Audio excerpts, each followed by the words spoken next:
Hello. Okay, here's another video. What we're going to do here is we're going to originate a key using a key machine. This thing is an antique. Very lucky to have acquired this. Something equivalent, modern equivalent to this would be extremely well, not extremely expensive, but several $100s. So this thing's about 50 years old and it works flawlessly. Okay, so we're going to originate a key. We're going to use a quick set key. See that bow on there? That's easily identifiable as a quick set. So we're going to put that in our block. And then we're going to use space and depth keys. Now this set of keys has been cut. Every key is cut the same. So that's 1, 2, 3, 4, 5, 6, 7. You see, they're all cut the same depth, and the spacing. Now, this is a 5-pin. This is a quick set one, KW1, quick set 1, 5-pin. So what we're going to do is I've chosen my zip code 15145. So the first thing we're going to do is we're going to put in the 1 key, and then we're going to start this up, and we're going to cut the first position and the third position as ones.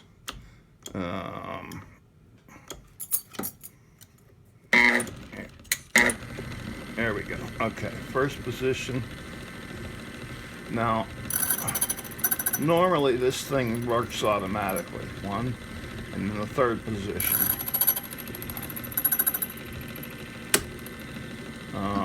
It goes through a cycle and it will cut automatically.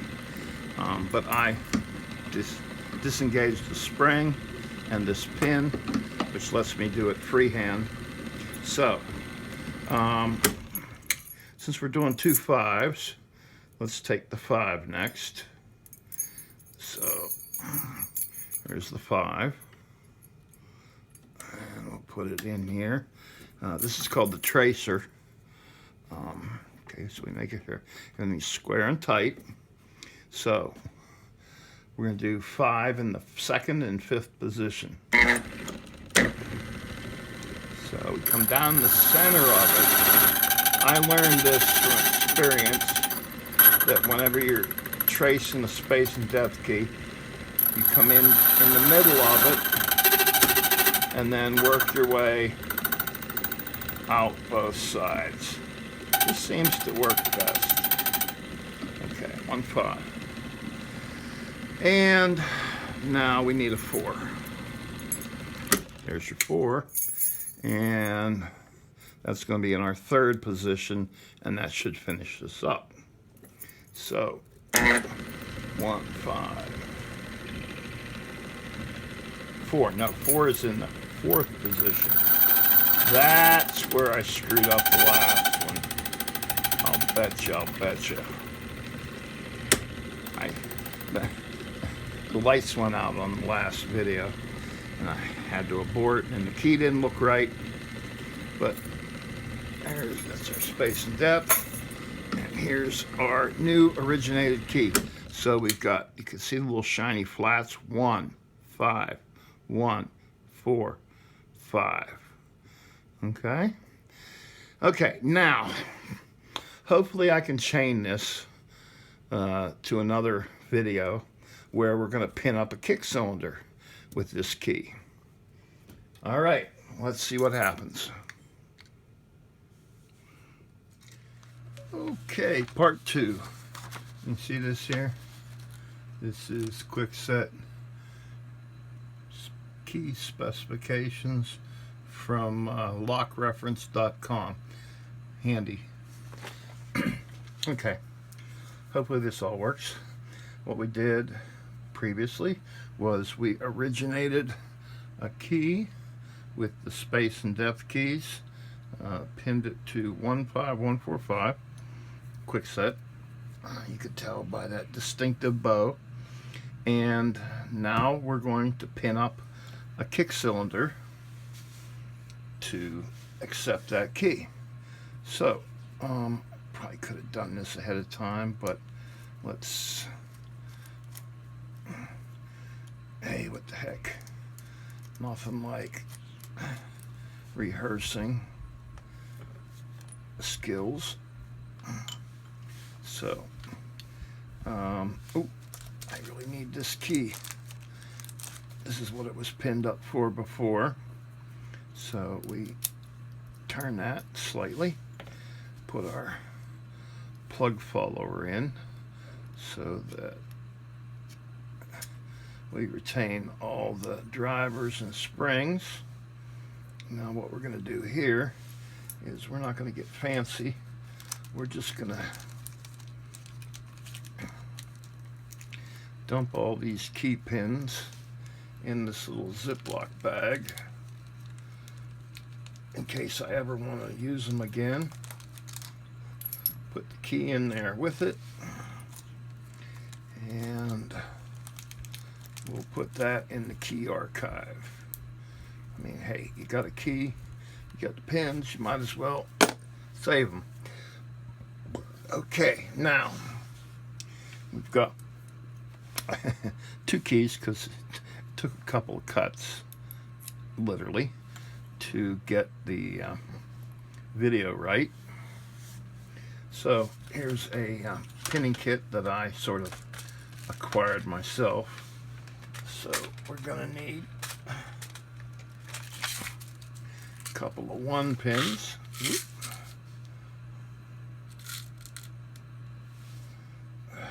Tweezers. Tweezers. Where are my, ah, there they are. Okay. So now on normal, most keys, the count starts at closest to the bow. So that's 1, 5, 1, and then we could put the rest of these away. Now on interchangeable cores, they actually count from the tip to the bow. Just a little FYI.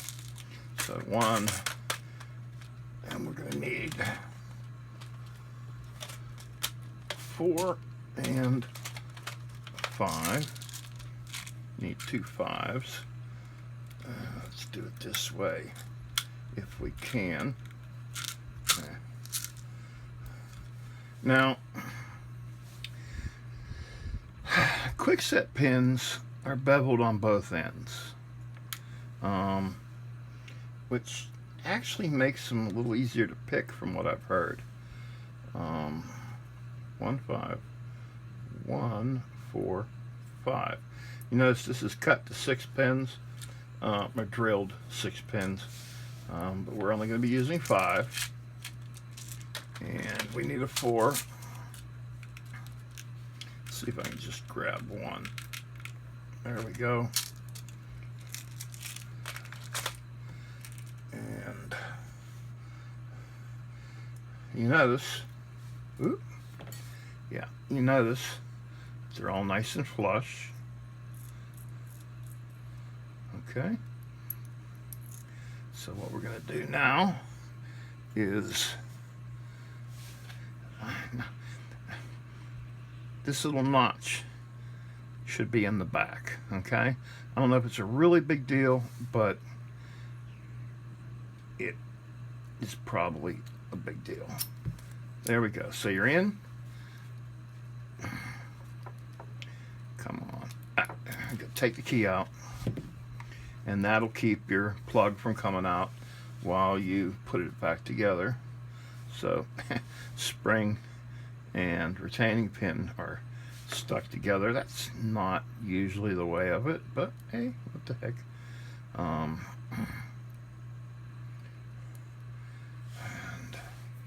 And when this thing works, it's nice.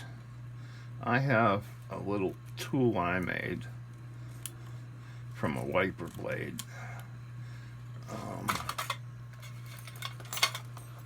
this little guy here. It's C-clip remover, and there's a little notch in the tip here, and that just lets you push that down and spin it.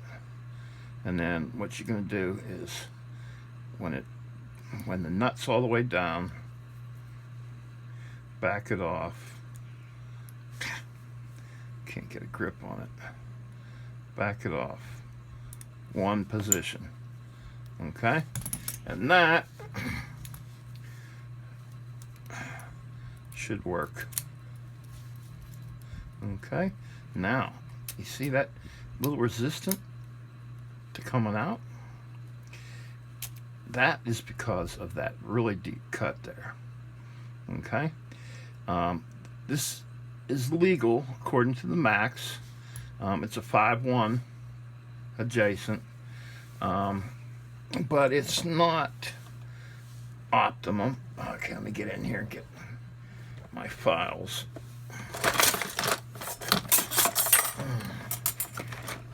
Okay. Right. Okay. There we go. So, what probably is not a bad idea. Now, you don't want to mess with the tops, but the sides are perfectly okay. So if I round this off a little bit, it might remove easier. And so the key works fine, but it's difficult to remove. Yep.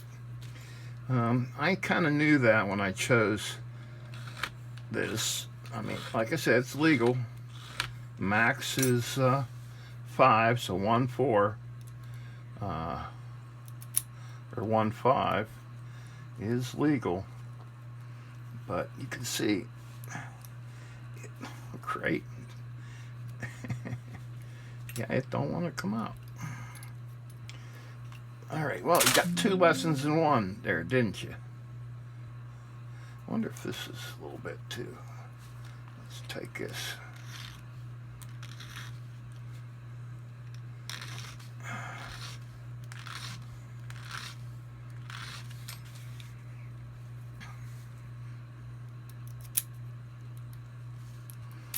Yeah. Nah, it's just a poor bitting choice. But it works.